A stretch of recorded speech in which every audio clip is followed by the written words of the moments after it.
Welcome to Islamic Life Coach School podcast. Apply tools that you learn in this podcast and your life will be unrecognizably successful. Now your host, Dr. Kamal Akhtar. Hello, everyone. Peace and blessings be upon all of you. Today, I decided to bring you some important diagnoses, some things that I made up just so I can educate you on this topic.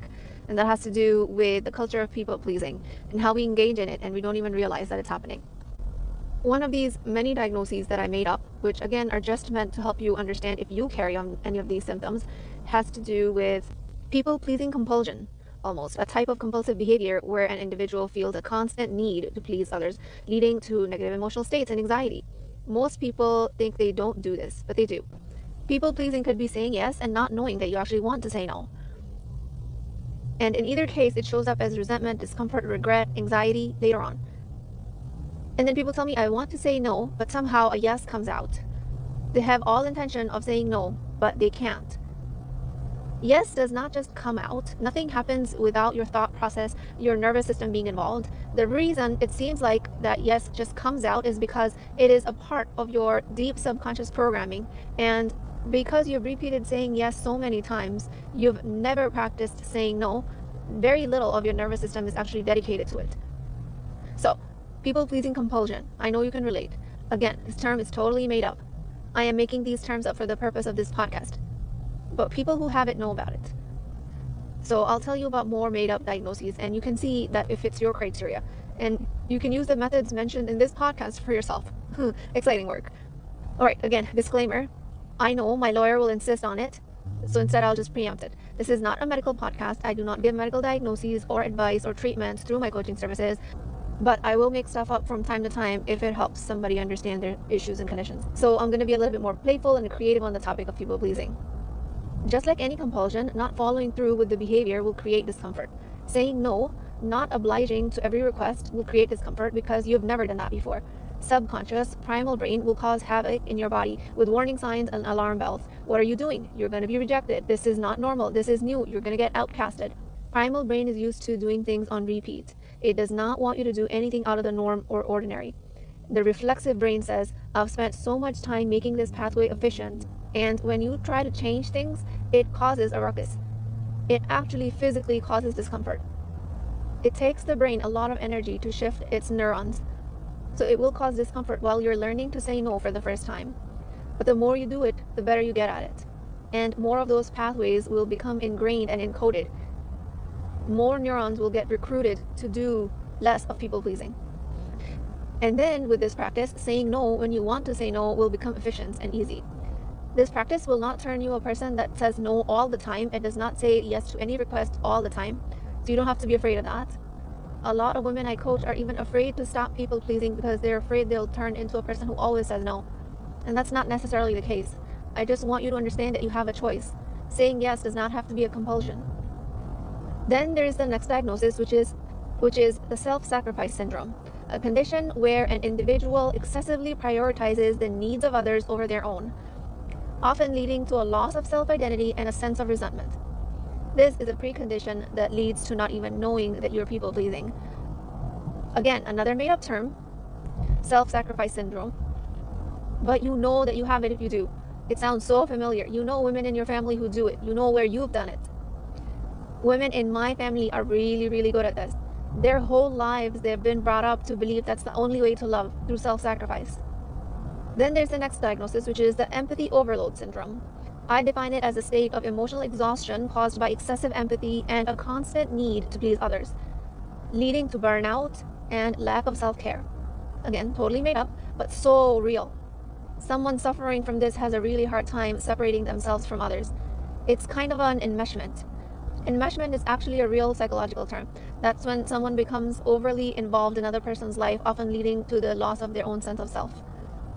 If I'm coaching someone trying to get them out of the patterns of people pleasing that they're choosing to release, then their brain often goes to an extreme. So they say, you're telling me that I shouldn't care, that I should stop caring about how other people feel. You're telling me that if they are unfair, then I have to be unfair. I mean, that is one possibility. If that's available to you, then why not? But that's not what I'm recommending. The fear here is if I say no, then I'm not going to care how the other person feels. For the most part, women who've been people pleasing all their lives are extremely empathic. And this is a good thing. But again, in its extreme form, it becomes impossible for them to say no to somebody and empathize with them at the same time. While breaking patterns of people pleasing, the brain bounces between two extremes. It goes from saying yes to everything to, okay, I'll have to say no to everything, and become completely disengaged with the other person. There are so many other options in the middle. So, what I'm going to tell you is about how to succeed as highly empathic people. You don't have to people please all the time. You can totally agree with the other person's point of view. You can say, I care about you, I know how you feel, and I empathize with your discomfort. But I also cannot continue to do what you're asking me to do. You can empathize with another person's feelings, you can validate them, and often, most of the time, that's all they're looking to see if you understand how they feel. You can do all of that. What you don't do is you don't take responsibility for their emotions and experience. They are the sole person creating their feelings. How they feel is their responsibility, but you can understand that they're thinking and feeling a certain way. So this line of thinking helps my highly empathic, caring, people-pleasing Muslim women who have reassurance that you can connect with them on a human level, and you can tell them, I understand you feel this way. I am sure this is frustrating to you. You can continue to say, I know that work is piling up and no one's picking up the slack, or that you have to meet deadlines, but performance is overall low. You have these expectations, but people aren't coming through. I know this must be hard for you as a leader, as a manager, as a CEO, as an owner. I agree with you. I would probably feel the same way if I was you, but I am not available, or I need more notice. I need a longer deadline. I need a better workflow. I need assistance. I need clearer instructions. I need more support. Or just plain simple, no, I cannot do this. This is not in my job description. I'm looking for more compensation for this amount of work. I am choosing not to work with the same patterns as I have in the past. Empathize and say no. Both of them are possibilities. You can say to your sister-in-law, you want to host yet another iftar party at my house. I know it makes you feel frustrated that I won't do it, but my family connection this Ramadan and my spirituality is my priority. Make your needs known to people, empathize with the other person, and this skill is pure gold. Lots of gray in the middle is available to you, and you can be as creative with it as you'd like. It does not mean that you have to stop caring for the other person just because you're prioritizing yourself. You can join them in their experience, and you can tell them, I cannot take an extra workload after 5 p.m. I cannot change the lesson plan for next week when you announced it at 3 p.m. on a Friday evening, when I've already worked hours on creating a lesson plan for next week. I'm not going to cover another weekend. I have plans. And here's yet another possibility. While we are so afraid that family ties will be broken if we say no, we will be an outcast in the professional setting if we say no, maybe, just maybe, you standing up for yourself will teach the other person to look out for where they're falling short in their best behavior. Maybe if you say no, it will help them realize they are being unfair, not because they're mean, evil people, but because they're just too busy or preoccupied that they forget themselves. They are humans, they need reminders. And if they do retract their request, then you can take this opportunity to thank them, uplift them, and even compliment them in front of other family members or staff members. You can even joke about it. Remember, Bob, you thought it would be a good idea for us to get ready for a quarterly meeting on a 2-hour notice? That was funny. Make this an opportunity to make them a better leader, better human. They will be in an immense amount of subconscious debt to you. And this is the biggest learning curve and the lesson. I have to drill these skills in myself and in my clients. These are the patterns that you have to learn to separate from. And the biggest learning curve is learning to separate from other people's experience.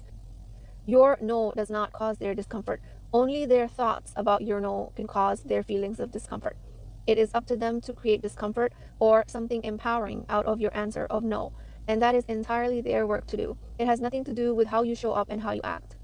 And then there's a stage where people think that saying no should come easy because they're prioritizing themselves. They're doing it out of love for themselves, and they're respectful for other people's experience at the same time. I'm going to tell you, having crossed all of these bridges and having a pure intention and a pure heart does not make saying no easy, especially for the first time. You will have a knot in your stomach when you attempt to say no for the first time. It will feel like jitters in your body, sweaty palms, having palpitations, and other physical sensations of nervousness. And that does not mean that you're doing anything wrong. I have a very simple neurobiological explanation for this. When you're programmed that you have to take care of other people's feelings all of your life, then your subconscious mind is heavily armed with creating danger signals when you actually start to say no for the first few times. But these danger signals are actually fake. There is no real threat to your physical body or your existence. The more you get used to saying no, the more neurons get recruited to keep you comfortable during the situation. So keep practicing. It's going to get easier. Saying no is not going to come as a breeze. It's going to be difficult. But your choice of saying no in the matter is the only choice you have to make. Do you want to have the discomfort of rewiring your brain and creating a life that you imagine? Or you want to continue to say yes, not teaching people how to treat you, not reminding them that they've made a mistake, and creating regret and discomfort for yourself, and continue to live a difficult life? You have a choice between these two discomforts. If you've made a choice, great. You have this podcast to walk you through the process. If you haven't yet made that choice, come back and listen to this when you have made it. It will take about a 6 weeks commitment to rewire your brain, and you're welcome to come back and listen to this again and remind yourself and keep yourself in check. Both of these choices, people pleasing and learning autonomy, come with a discomfort. People pleasing comes with long-term ongoing discomfort. Learning to say no, standing up for yourself, and prioritizing your values comes with some initial discomfort, but then eventually empowers you immensely, and it is such a great investment. It's like when you put money in the stock market. Initially, you have to go through the discomfort of parting ways with your money. But when the stock market gives you a positive return on your investment, you realize that was a no-brainer decision. And if you go back in time, you would put more money in just so you could have more return on your investment. And you would do it in a heartbeat. The next time you're facing a situation where you'd rather say no from a place of respect and empathy for the other person, then think of it as an initial investment, especially if you're feeling discomfort. Think of it as an initial investment in the stock market with a high chance of positive return. From this place, you can teach your children to be empowered, especially your girls. You can teach them how to stand up for themselves and honor their innate nature of empathy and respect. Most Muslim women think if they keep saying yes and keep agreeing to people having walking all over them, then that will increase their chances of their belonging to a family dynamic and for them staying in the family. Or they think that it will increase their chances of promotion or a raise at work. This is a complete fallacy. People who are not able to stand up for themselves cannot lead from authority and leadership positions, and your superiors will see that. If you're saying no actually turns your work into a hostile environment, then maybe you want to consider not working there. Maybe that's not the right fit for you. But that is an extreme example.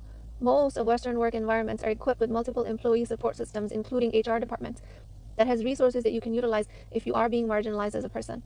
If you're saying no turns someone hostile towards you, then you have the option of reporting them. You have the option of exposing them. If you saying no or standing up for yourself makes your family hostile towards you, then you've been in an abusive dynamic all along. You've just been covering it up with your yes behavior.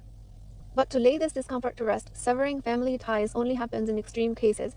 I want to put your nervous system at ease here. People that depend on you to say yes so they can accept you in the family aren't providing you with unconditional love. This is a very codependent type of a relationship.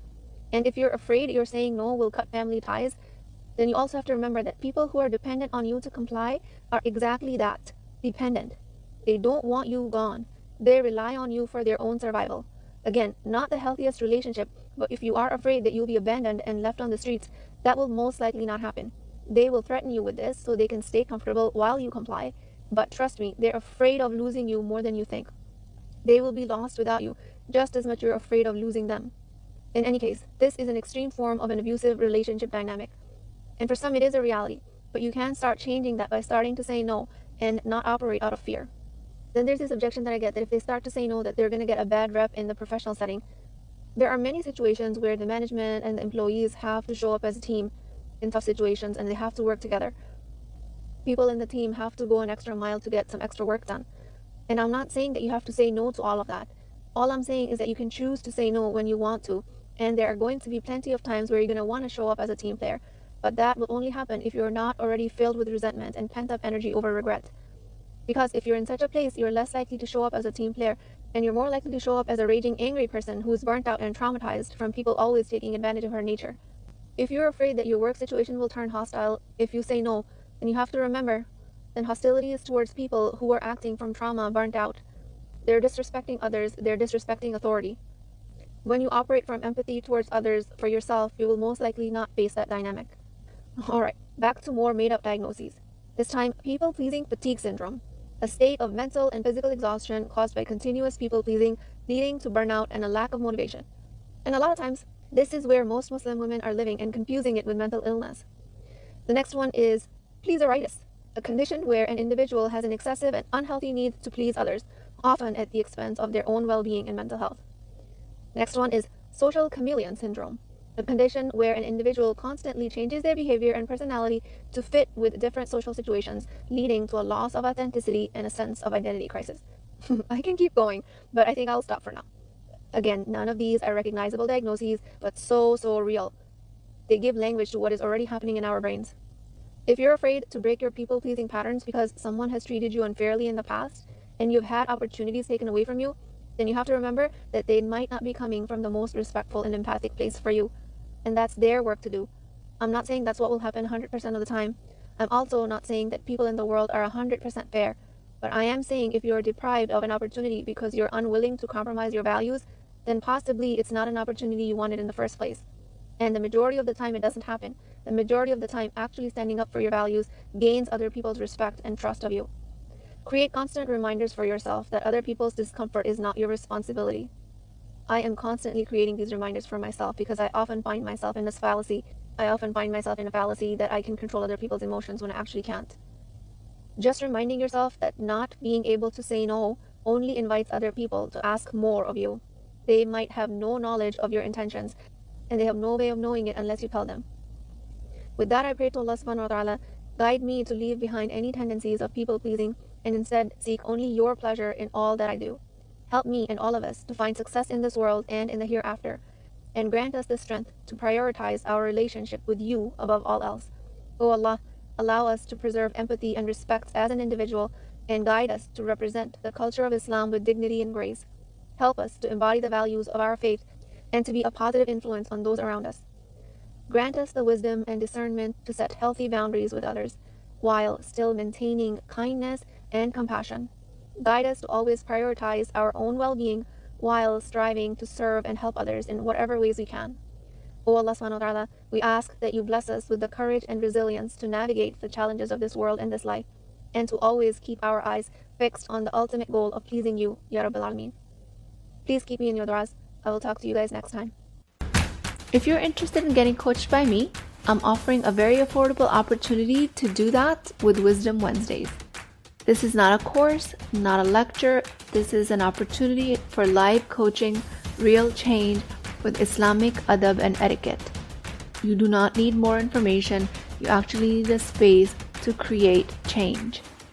At $19.99 a month, which is the price of takeout dinner, you as a Muslim woman will create confidence, intimacy, and connection without shame or fear of judgment, because your privacy is my highest priority. So join at www.islamiclifecoachschool.com, resources, Wisdom Wednesdays. I'll see you inside, inshallah.